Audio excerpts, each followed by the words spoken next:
name is Fred Reek. I'm a retired inspector, formerly with the Office of General Services, and I live in Elizaville, New York. Oh, I think my interest in bricks started at a very early age, probably under 8. It's just a curiosity for the most part, because I would see bricks with different letters in somebody's house, and then in somebody else's backyard I would see bricks with other letters, and what do these letters mean? But I never got an answer. The curiosity continued. Somebody said, well, if you want what you're looking for, go see this fella. So I went there.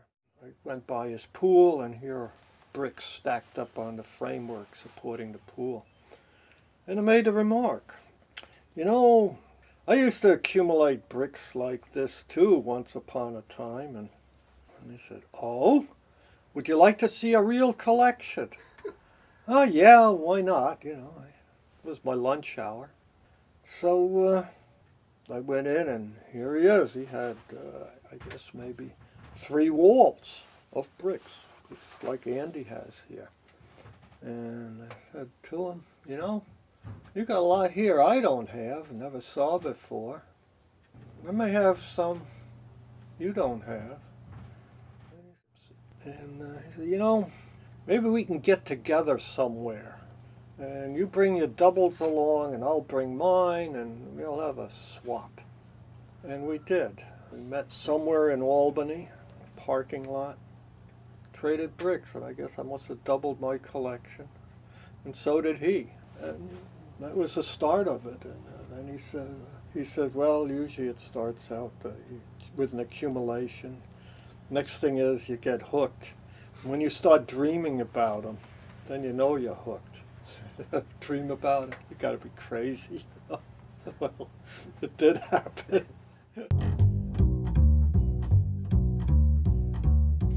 My name is Andy Vanderpool. I worked for Saugerty Central Schools as a teacher for 31 years. I grew up in Saugerties, and I now live in Kingston. I grew up on the river, always been a big fan of the Hudson, and then I read Van Hutten's book about the Hutton Brickyard here in Kingston, and it was at the end of the winter. I said to my daughter, you want to go look for some bricks? She was probably 10 or 11 at the time, so off we went. We went to the Schleed yard, found some bricks. We went up to the Port Ewan beach, we found some Turner bricks. Went over to Hutton yard, found some more bricks, took them all home, and then I guess from there on it was get more bricks, and then then you find bricks that aren't listed, so you don't know what they are. So then where do you turn? You turn to the internet. That's when Fred and I started to correspond. Figured out we didn't live too far from each other, and he came over one day, and obviously struck up a friendship, and like he said, it was just game on from that. I had a canoe, had a small motorboat, so we were perfectly equipped to do whatever we needed to do to go wherever, and we went up and down the river and everywhere, both sides, Mechanicville, and then all the way down to Nyack. There's not too many places we haven't visited, and found all kinds of things along the way. There were summers where we'd make 7, 8 different days of it, all day outings. We're going to go here and check this place out. And we spent many days on the Minnesiongo. We spent many days in Dutchess Junction. Yeah, places we had to push the boat, right? Oh yeah, then we needed a boat to keep us out of the muck. It's a muddy business. Yeah, don't lose your footing. But you see stuff that you're not going to normally see. It's one thing if you go to the Vanderbilt Mansion, you're going to see what everybody sees. With this, you're off the beaten path. I've read about all these towns that we visited, because I read a lot about the river, but now you're seeing these towns as they really are, which, in most instances is great. I like the history part of it. That's, this bricks from this town, this bricks from this town. Do I stop at Ulster County? Well, no, I went beyond that. Where do I draw the line? Well, I drew the line at the Hudson River Valley. I obviously came across bricks that came out of New Jersey or Connecticut, and nothing against those states, but I had to draw the line somewhere, and I stuck with strictly the Hudson Valley because I love the Hudson Valley. That to me was it. I like the fact that they're displayed, you know. I mean, if they were just in boxes over there, it wouldn't be the same. Mm-hmm. Not for me. I mean, do they get in the way? Yeah, a little bit, but it's worth it.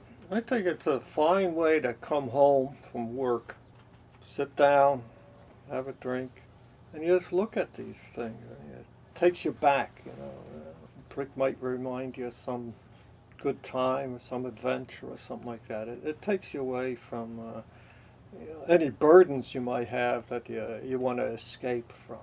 Like myself, I don't have racks to display my bricks. I have stacks, palletized bricks, that are labeled and everything, but they're not easy to view. But I take pictures of them. The pictures show a lot, and I put the pictures in an album.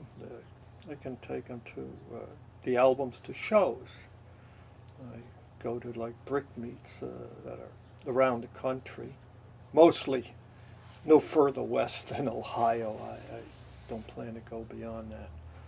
Each town that had brickyards are all represented here. Fred's collection is definitely bigger than mine. I know he has bricks that I don't have. I come home from work some days. I just sit in that reclining chair, have a beer, sit back, relax. Each brick tells a story. I could tell you where I got each one of these bricks, so that part of it's nice.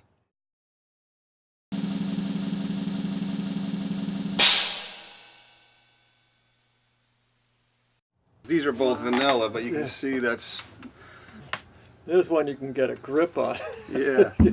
They just grabbed it. I don't know if they were angry or... Maybe it's a hot day, you want to cool off, so you dip your hand in some cool, moist mud. Like Dutchess Junction or Spinisiango Creek. Certain times of the year we wouldn't even go. Like now, once all the poison ivy and the ticks are out, it's just difficult. You can't see. Your optimum window is maybe 5-6 weeks right after the snow melts. Yeah, that's the best time. These areas are overgrown with vines. So when we go, we bring a pair of snips. Yeah. Bring a flat bar to help flip and pry the brick out of the ground if necessary. You're dealing with the elements. If we're on the water, you got to be aware of that. Like Fred just said, the Minnesiongo is muddy. We've done a lot of it with the boat or the canoe because you're getting into areas that haven't been picked over before. Yeah. I mean, if you go to Haverstraw and walk along the shore, that's been getting picked over for 100 years. You're not going to find much. Yeah. You got to get to the spots that haven't been picked over. And in some place, a lot of the shoreline, waterline is, people have the homes there. You can't just go walking through people's yards, There was one place that I knew were bricks because we could see, with the satellite images, there's a tinge of red here, but I don't know how to get here. There's too many people's houses around it. So. Yeah, you get on the water and it definitely, makes the brick more accessible because as long as you're in the tidal wash area, you're fine. You got your flat bar, which is basically an extension of your arm, and you just hook the brick and you turn them over, and if it's something you haven't seen before, you pick it up and investigate more closely. If it's something you've already seen, you just move on to the next one. You got to figure, brick there's a good chance it's going to be down where you can't see the other side. They only mark them on, for the most part, they only mark them on one side. So if you don't see a mark on one side, you have to sort of flip it over to see if there's a mark on the other. That's flipping bricks. We call flipping them. Yeah. I was coming home from work one day, and I decided to take 9J down. And I ran through this town of Castleton, and here's this demolition going on. I said, what the heck? Let me see what's going on, Are there any marked bricks in this building or not? And I can see that where I was standing, I just tripped on this brick, and it's a GLT. I asked the guy, do you have one of these bricks? Yeah, sure.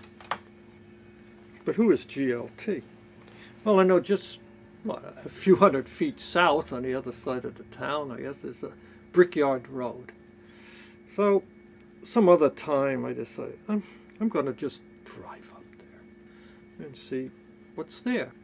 I follow the road and I come to some sort of site where there's all kinds of bricklaying in the stream.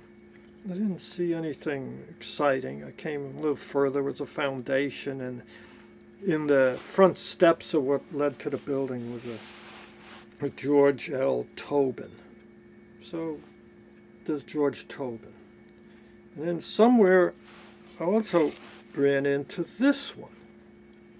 I think that was, I was looking for this brickyard.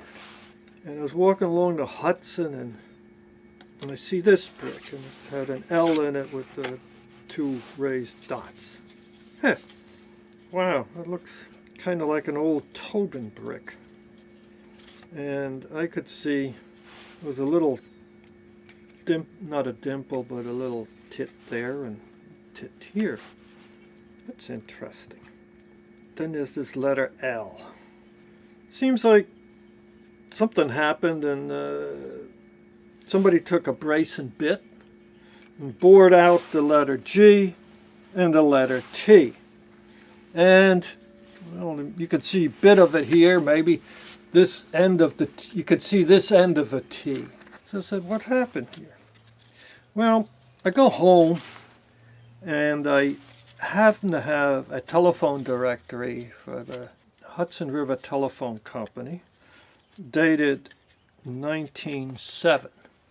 And located in it is Lane Brickyard in Castleton. Lane Brickyard. How interesting. So maybe Lane bought out George, or George Tobin sells to Lane.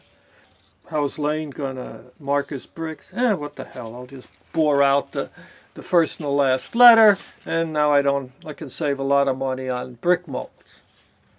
And that's probably what he did.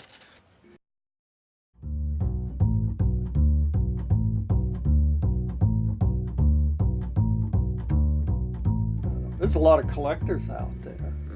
More than there ever was. Yeah. But a lot of them, they don't go at it like we do. They rely on contractor friends to come up with stuff, and a lot of the stuff is from out of state. They're available on eBay too. Yeah, you can buy them on eBay, which is the prices they are asking for. Yeah, I like the ones where they have a brick souvenir from Yankee Stadium or Shea or Wrigley Field, and here is a thing with it's a Hutton brick with some sort of official certificate of authenticity. And man, the starting prices is, oh my gosh, anybody could generate a business card or something with this nomenclature on it and glue it on a brick. I mean, you don't get the sense of accomplishment if you're not that's out right. there. There's no story. You got to earn it. You got to earn it. And I guess some people, they just collect bricks from wherever it is. I mean, it's different ways of looking at it. I mean, and I'm getting more like in step with Andy, because whereas I collected odd bricks from Kansas and Texas and such, now I'm seeing this stuff is a dime a dozen. Everybody's into it. Everybody's got it. But now I also see there's an awful lot to New York and the Hudson River. This is where it's at. And there's some other people out of state that do know that. They would come here just looking for the Hudson River brick. Of course, they can document it easy enough now because, some of the stuff we write or we, write back in blogs and so forth, we end up identifying these bricks. So now there's identification that doesn't exist in some of these other printout and other lists and so forth. So we're making a contribution, right? Absolutely. Absolutely. And bricks was something that were just ignored for the most part. Who paid any attention to the brick? you know, one's like the other until a few people decided that, yeah, they're all different.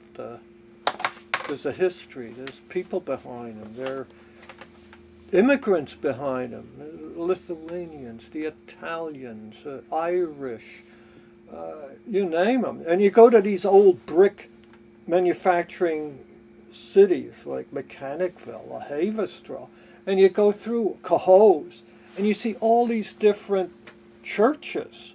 You know, there's Orthodox and this. All these ethnic groups had their own church, you know, which was their support structure here in America. But they all, you know, a lot of them, they worked in the brickyards or the paper mills or whatever. But yeah, these were all different cultures coming together here. You know, they had their own bakeries.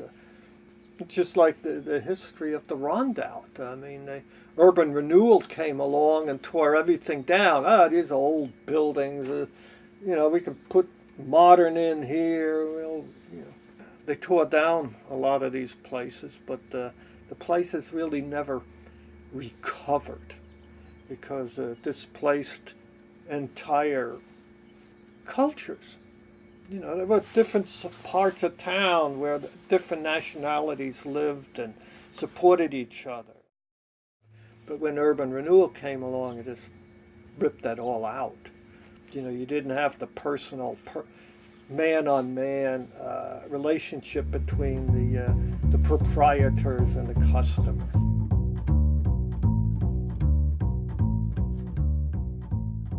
Just get out and do it. I mean, it's not rocket science. You can put your time in, you'll find something. Especially when you're starting out for the first time, you need everything, you know. And after a while, then you start to have to work a little harder.